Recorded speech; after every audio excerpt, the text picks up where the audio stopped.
Hi guys, I'm Nelsky Vlog. So, let's guys, magluto tayo. I'm start cooking for spinach curry. So, first lagyan muna natin ng oil. Then, lagyan natin ng garlic.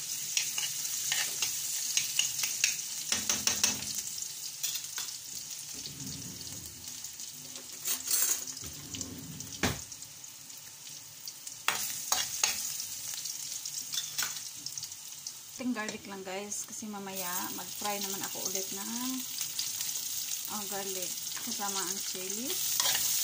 Ito guys, onion.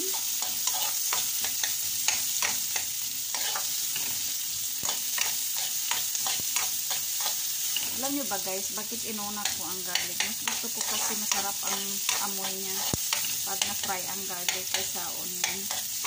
Kasi pag inuna mo ang onion, di ba ang onion parang tubig na siya, tubig-tubig. Tapos inuna ko ang garlic, tapos ang onion. Hintayin yung mag-brown. Saka ilagay ang tomato. So ito na guys, brown na ang onion guys.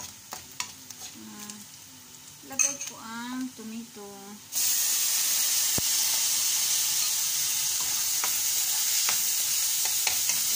Hintayin maluto ang tomato guys.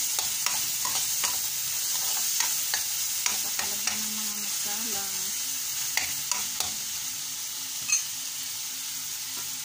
Cover ko muna guys. Coconut dried with chili powder.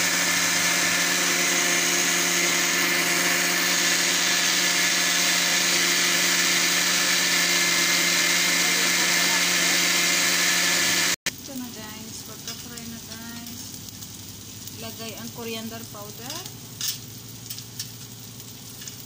1½ teaspoon guys, then turmeric powder.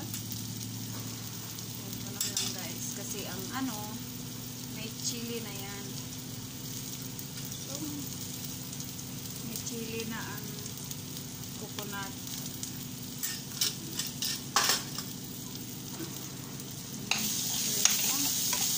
Para maluto ang masala.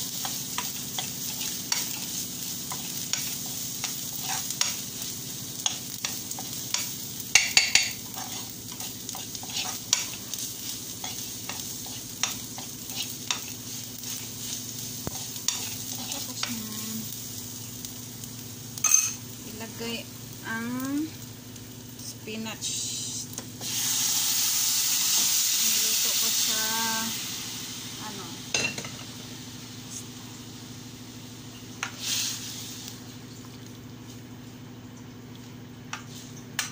niluto ko siya muna guys, ang spinach guys, para maluto siya ng maayos, maluto yung dahon niya. So hintayin ko yan kunti siya, makuluan.